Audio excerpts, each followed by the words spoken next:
Bonjour et bienvenue pour se corriger de la dernière activité d'histoire de sixième sur l'Empire romain qui prend place dans le grand 3 de la leçon, un empire romanisé, avec dans un premier temps des échanges commerciaux importants. Alors on avait différentes questions, au début c'était un texte, notamment plus une carte, document 1 et 2, page 110, à l'aide de ces deux documents, essaye d'expliquer pourquoi Rome est, je cite, le marché universel du monde au IIe siècle selon Aelius Aristide.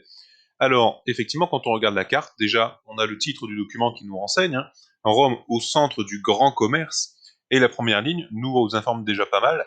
De toutes parts, affluent chez vous les produits de toutes les saisons et de tous les pays. On continue, toute l'année, tant de navires de transport viennent aborder au quai du Tibre, qui est le fleuve qui passe à Rome, que Rome est comme le marché universel du monde, les cargaisons venues de l'Inde et de l'Arabie, on parle encore des tissus de Babylone et les bijoux des pays barbares, tous ces produits viennent jusque Rome, et on a notamment aussi quelque chose d'extrêmement important, à la fin, vos champs, ce sont l'Égypte, la Sicile et la partie cultivée de l'Afrique. Ça veut dire que même l'alimentation des Romains vient en partie, eh bien, notamment d'autres régions de l'Empire. Vous avez ici ce document qui nous permet d'illustrer cela. Donc vous avez Rome qui se situe ici. Ostie, c'est le port de Rome.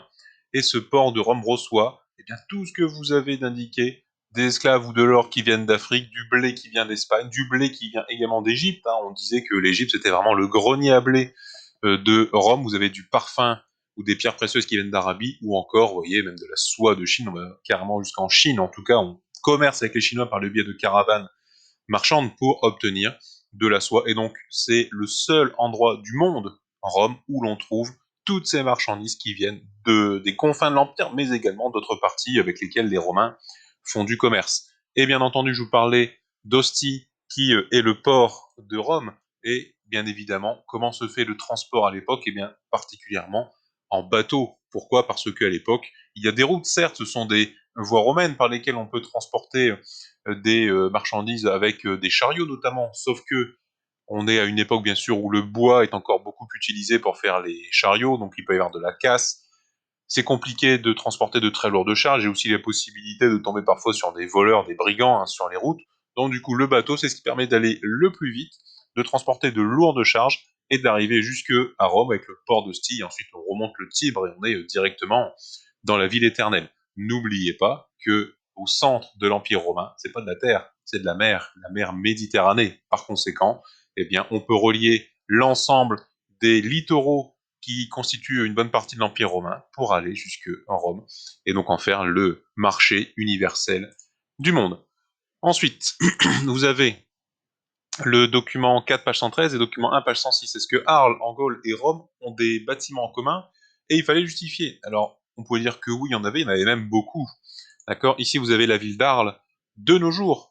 Et vous avez un fleuve qui passe, ça me fait penser au Tibre qui passe à Rome. Ici, c'est le Rhône. Et vous avez, eh bien, un amphithéâtre qui est moins grand que le Colisée de Rome, mais qui est un bâtiment important. Vous avez ici un théâtre qui est en fait un demi-amphithéâtre, dans lequel il y avait des représentations théâtrales, il pouvait aussi y avoir de la musique. Et on avait en gros de nombreux bâtiments qui étaient similaires, on parlait de thermes également, où les Romains allaient se baigner. Et ça nous montre quoi? Ça nous montre tout simplement que le modèle romain sera copié dans l'ensemble de l'Empire. En fait, il y aura de nombreuses petites Roms dans tout l'Empire. Un autre exemple, une reconstitution de Lugdunum, c'est-à-dire de Lyon à l'époque romaine. On a bien un amphithéâtre qui se trouve ici. On a bien un théâtre et un odéon. Odéon, c'est plus pour la musique. Un cirque également, comme le cirque Maxime, pour y faire des courses de chars à Rome. Vous avez également ici, vous avez des forums qui sont des places publiques qui sont importantes. Et donc, aujourd'hui encore, quand vous allez à Lyon, eh bien, vous avez les vestiges du théâtre sur la colline de Fourvière. On prenait justement la pente de la colline pour construire plus facilement les gradins. Si on va à Lutèce, autrement dit à Paris, ici on a des vestiges également d'un amphithéâtre. Ici, en Angleterre, à Bath, vous avez d'anciennes thermes où on allait se baigner. Et plus près de nous, à Bavay, c'est à 2 heures de route de chez nous à peu près, là vous avez les vestiges d'un immense forum romain qui ressemblait à ça à l'époque, vraiment très très grand. C'est une reconstitution en images de synthèse. Alors aujourd'hui, ça ressemble plutôt à ça, mais ça nous montre qu'en fait, le mode de vie romain s'est diffusé dans l'ensemble de l'Empire. Et c'est pour ça qu'on parle de romanisation, déjà parce que les villes vont toutes se ressembler et ressemble bien sûr à la ville avec une majuscule, l'URBS en latin, c'est-à-dire bien sûr la ville de Rome. Donc on fait un espèce entre guillemets de copier-coller pour faire en sorte de partager le mode de vie romain qui était un mode de vie bien sûr le plus avancé de l'époque. Alors ensuite, on avait un dessin de la bande dessinée Astérix. Comment les Romains s'assuraient-ils que les territoires conquis restent fidèles à Rome et copient son modèle? Parce que c'est pas tout de le vouloir, il faut aussi que cela se fasse. Comment peut-on faire copier au peuple vaincu? Eh bien, tout simplement, le modèle romain. Eh bien déjà, en s'assurant que il y a une surveillance finalement de ces peuples conquis. Et en fait, dans ce passage, vous avez, bien sûr, c'est une bande dessinée, mais bon, le principe est facile à comprendre. Jules César remet à des légionnaires qui ont fait leurs 20 voire 25 années de service actif, hein, c'était pas de la rigolade, 20 à 25 ans dans l'armée. Eh bien, dis-toi, tu vas t'installer à Nîmes, toi, tu vas t'installer à Arles, justement, et toi, tu vas t'installer à Aix.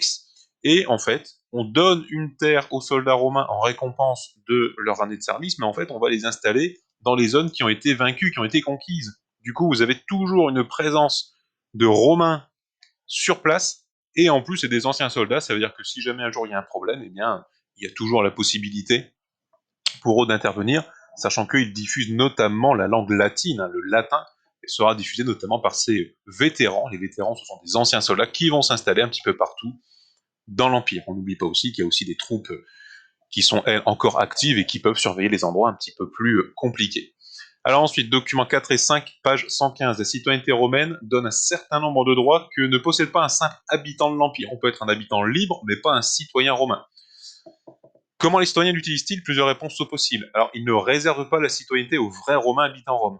Par contre, ils vont donner la citoyenneté aux anciens soldats des provinces, donc un ancien Gaulois finalement qui se serait battu pour Rome, on lui donne la citoyenneté. On ne vend pas la citoyenneté parce que c'est un honneur, donc on ne vend pas la citoyenneté romaine.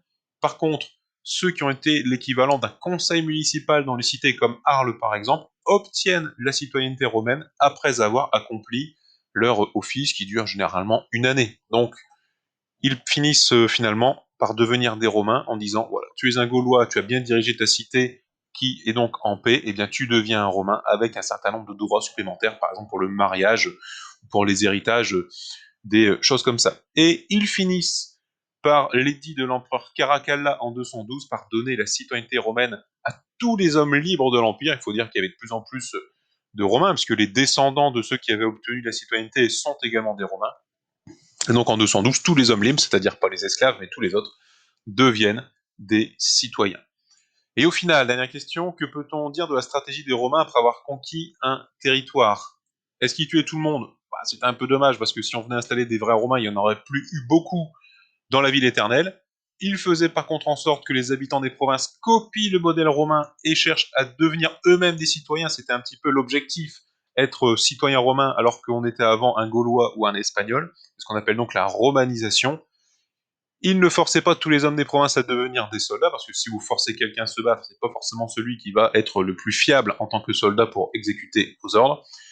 Ils déportaient tous les survivants des provinces pour les faire devenir esclaves à Rome. Ça non plus, ça ne marche pas. Ils voulaient laisser le plus possible d'habitants sur place pour justement faire en sorte que bien ces territoires soient habités. Et s'ils étaient habités, on pouvait faire de l'agriculture ou de l'artisanat, et donc du commerce. Et au final, ça enrichissait Rome et ça faisait la paix dans tout l'Empire, parce que plus les provinces faisaient du commerce entre elles, plus la paix existait. Il n'y a pas de raison de se battre quand on gagne suffisamment bien sa vie. C'en est terminé pour se corriger de cette dernière activité sur Rome, et puis on se revoit bientôt pour continuer le programme d'histoire. Merci.